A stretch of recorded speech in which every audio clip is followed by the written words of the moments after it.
नमस्कार दोस्तों, स्वागत है आप सभी का एक बार फिर से। दोस्तों, इच्छाधारी नाग नागिन का रहस्य उनकी शक्ति में छुपा हुआ है। वे इंसानों की मनोकामनाओं को पूरा करने में सक्षम होते हैं। ये एक ऐसी शक्ति है जो सभी मनुष्यों के लिए अनुपलब्ध है। दोस्तों, हमने नाग नागिन के कई किस्से कहानियाँ सुने हैं और बड़े बुजुर्गों से भी सुना है, जिसमें नागमणि का जिक्र तो ज़रूर होता है। दरअसल नागमणि इच्छाधारी नाग नागिन के लिए बहुत ही महत्वपूर्ण है, क्योंकि इस नागमणि की सहायता से उन्हें कई शक्तियां प्राप्त होती हैं, जिससे वो किसी का भी रूप धारण कर सकते हैं और कोई भी भारी वस्तु उठा सकते हैं और किसी की भी जान ले सकते हैं। ऐसे में दोस्तों, ज़रा सोचिए कि इस नागमणि में कितनी शक्तियां होंगी, और अगर ये किसी इंसान के हाथ लग जाए तो वो इंसान बहुत ही शक्तिशाली हो जाता है, जिससे वो जो चाहे वो कर सकता है। लेकिन दोस्तों, नागमणि को कोई साधारण इंसान हासिल नहीं कर सकता। ये केवल इच्छाधारी नाग नागिन को कठिन तपस्या के बाद महादेव से प्राप्त होती है, क्योंकि नाग नागिन महादेव शिव को ही अपना आराध्य मानते हैं और उनकी हजारों वर्षों की कठिन तपस्या से भगवान शिव खुश होकर उन्हें नागमणि देते हैं, जिन्हें इच्छाधारी नाग नागिन को संभाल कर रखना होता है। लेकिन दोस्तों, अगर कोई नागमणि चालाकी से चुरा ले तो उस व्यक्ति के साथ क्या होगा, आइए जानते हैं आज की इस वीडियो में। क्योंकि दोस्तों, तब क्या हुआ जब इच्छाधारी नागिन ने दिया बच्चे को जन्म और व्यक्ति की एक गलती के कारण इच्छाधारी नागिन ने उसके साथ जो किया सुनकर लोगों के होश उड़ गए। दोस्तों, ये चमत्कारी घटना है राजस्थान के एक छोटे से गांव चंदेला गांव की। दरअसल ये घटना घटित हुई चंदेला गांव के मुखिया और वहां के सबसे धनी इंसान मुकेश जी के साथ।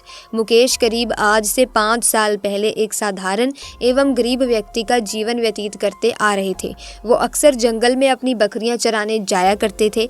एक दिन बकरी चराते चराते वो जंगल के थोड़ा अंदर निकल गए। उसी जंगल में एक इच्छाधारी नागिन अपने नाग के साथ एक विशाल पेड़ के पास रहा करती थी। वो नागिन गर्भवती थी। शाम का वक्त था और मुकेश जब उस पेड़ के पास से गुजरा तो उसे वहां एक तेज चमकती चीज दिखाई दी, परंतु साथ ही वो दोनों नाग नागिन भी वहीं थे। उन्हें देख वो थोड़ा सा डर गया और तुरंत ही वहां से जल्दी से घर की ओर भागा। मुकेश इतना घबराया हुआ था कि उस समय तो उसने पीछे मुड़कर तक नहीं देखा, परंतु उस रात उसके ध्यान में वो चीज जो चमक रही थी वो बार बार आ रही थी। वो इतना तो समझ ही गया था कि वो हो ना हो बहुत मूल्यवान चीज थी, और अगर वो मुझे मिल गई तो मैं भी धनवान हो जाऊंगा। परंतु सबसे बड़ी मुसीबत थी वो दोनों नाग नागिन। अगले दिन वो वापस जंगल उसी पेड़ वाले स्थान पर गया और कुछ दूर खड़े रहकर छिपकर उस पेड़ के पास रह रहे नाग नागिन को देखने लगा। कुछ देर देखने के बाद उसने ध्यान दिया कि नागिन तो गर्भवती है। वो उस रात घर आकर सोचने लगा कि ये अच्छा मौका होगा, जब नागिन अपने बच्चे को जन्म देगी तभी वो नागमणि चोरी कर लेगा, क्योंकि उस समय नागिन कमजोर होगी, बस नाग को मारना होगा। दोस्तों, कहते हैं कि किसी नाग के मुंह की तरफ अगर गोबर मार दिया जाए तो वो अपना होश खो बैठता है। अब मुकेश हर रोज गोबर लेकर उस विशाल पेड़ के पास छुपकर सही मौके का इंतजार करने लगा। एक दिन वो मौका भी आया जब नागिन अपने बच्चे को जन्म देने वाली थी। तभी चुपके से मुकेश ने नाग के मुंह पर तेजी से गोबर मारा और फिर एक बड़े से पत्थर से नाग को मार डाला। फिर उसने नागिन और उसके बच्चों को भी मार डाला और उस मणि को उठाकर जल्दी से घर की तरफ निकल पड़ा। परंतु उधर नागिन किसी तरह से बच गई थी और बस बेहोश पड़ी थी। जब नागिन को होश आया और उसने अपने बच्चे और पति को मरा देखा तो उसके दुख दर्द का ठिकाना नहीं रहा। वो उस समय गुस्से से पागल हो जा रही थी और उसने मुकेश से बदला लेने की ठानी, परंतु मणि चली जाने के कारण वो अपनी शक्तियों का प्रयोग नहीं कर सकती थी, परंतु अभी भी वो अपना रूप तो बदल ही सकती थी।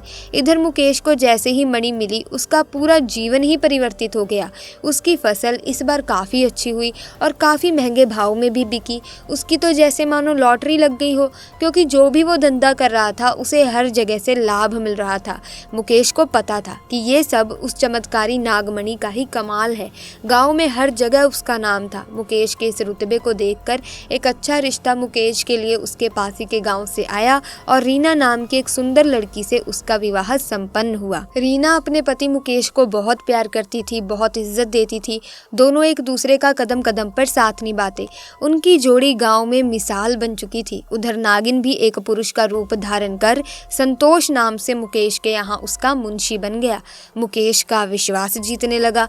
मुकेश भी संतोष के व्यवहार और वफादारी को देख उसे अपने भाई समान ही नहीं मानने लगा।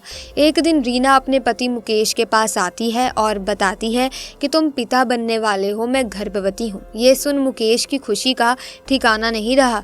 उस दिन वो खुद अपने मुंशी संतोष के पास गया और बोला कि देखो संतोष, मेरा कोई भाई नहीं है, परंतु जब से तुम्हारा साथ मिला है तुम मेरे सगे भाई से भी कहीं अधिक बन चुके हो। आज मैं बहुत खुश हूँ, इसीलिए आज मैं अपनी पत्नी और तुम्हें एक खास जगह ले जाना चाहता हूँ, क्योंकि मेरा इस दुनिया में तुम लोगों के सिवा कोई नहीं है। और वो अपनी पत्नी और संतोष को कार में बैठाकर गांव के कोने में ले जाकर कार एक छोटी सी कुटिया के सामने रोकता है और बताता है कि जब वो छोटा था तब इसी कुटिया में उसकी माँ की जान उसे जन्म देते ही चली गई थी। उसके पिता तो पहले ही गुजर चुके थे। तब एक बूढ़े बाबा ने उसकी माँ को वहीं दफना दिया था और मुकेश को उसी बूढ़े बाबा ने पाला था। मुकेश बताता है कि जब भी उसके साथ कोई बुरी घटना होती है या वो दुखी होता है तो बस वो इसी कुटिया के पास चला आता है। यहाँ उसे एक अनोखा सुकून मिलता है। मुकेश आगे बताता है कि आज तुम दोनों को मैं इसीलिए यहाँ लाया हूँ क्योंकि तुम दोनों अब मेरी ज़िंदगी का एक अहम हिस्सा बन चुके हो। दोस्तों, ये सुन सभी की आंखों में पानी भर आता है। कुछ देर रुकने के बाद जब वे वापस पहाड़ी से होते हुए घर को जाते हैं तो अचानक उनकी गाड़ी पहाड़ी पर एक बड़े पत्थर से टकराती है और गाड़ी को जोर का झटका लगता है, जिसके कारण मुकेश तो कार में ही फंसा रहता है, परंतु उसकी पत्नी रीना पहाड़ से नीचे गिर एक पेड़ पर अटक जाती है और उस पेड़ के ठीक नीचे बहुत ही गहरी खाई थी। दोस्तों, वो रात कार्तिक पूर्णिमा की ही थी। संतोष अपनी शक्तियां पाकर पुनः नागिन रूप धारण कर लेता है। मुकेश संतोष को देख चौंक जाता है क्योंकि संतोष अब नागिन में पुनः बदल गया था। वो नागिन मुकेश को बताती है कि कैसे ठीक इसी तरह वो भी स्थिति में फंसी थी जब मुकेश ने उसका पूरा घर संसार लूट लिया था, उसके पति और बच्चे को मारकर, और आज मेरे पास बदला लेने का एक अच्छा मौका है। मुकेश घायल गाड़ी में फंसा हुआ था और रो रो कर नागिन को बोलता है कि भले मेरी जान ले ले, परंतु मेरी पत्नी गर्भवती है, उसे छोड़ दो। परंतु तभी उस नागिन को अपनी वही स्थिति याद आती है कि क्या होता है जब कोई अपना छिन जाता है। ये जिंदगी का सबसे बड़ा दुख होता है। नागिन ने मुकेश का उसकी पत्नी के प्रति सच्चा प्यार देख उसे माफ कर दिया और उसकी पत्नी को पेड़ से निकाल बचा लिया तथा दोनों को हॉस्पिटल छोड़ खुद वापस जंगल में उसी विशाल पेड़ के पास चली गई। जब मुकेश हॉस्पिटल से स्वस्थ होकर अपनी पत्नी के साथ घर वापस लौटा तो उसे अपनी गलती का एहसास हुआ और उसने जाना कि उसने कितनी बड़ी गलती करी है।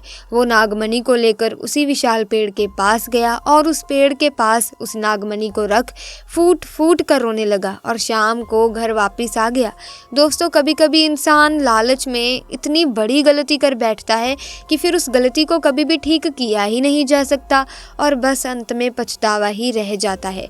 आपको ये घटना कैसी लगी कमेंट्स में ज़रूर बताना। साथ ही अगर आप भी भगवान भोले के परम भक्त हैं तो कमेंट सेक्शन में पूरी श्रद्धा से ज़रूर लिखना हर हर महादेव। साथ ही वीडियो को लाइक करें, शेयर करें। अभी तक अगर आपने चैनल को ही सब्सक्राइब नहीं किया तो जल्दी से चैनल को सब्सक्राइब करके बेल आइकन को प्रेस कीजिए ताकि नए वीडियोस की अपडेट आपको मिलती रहे। आपका बहुत बहुत धन्यवाद।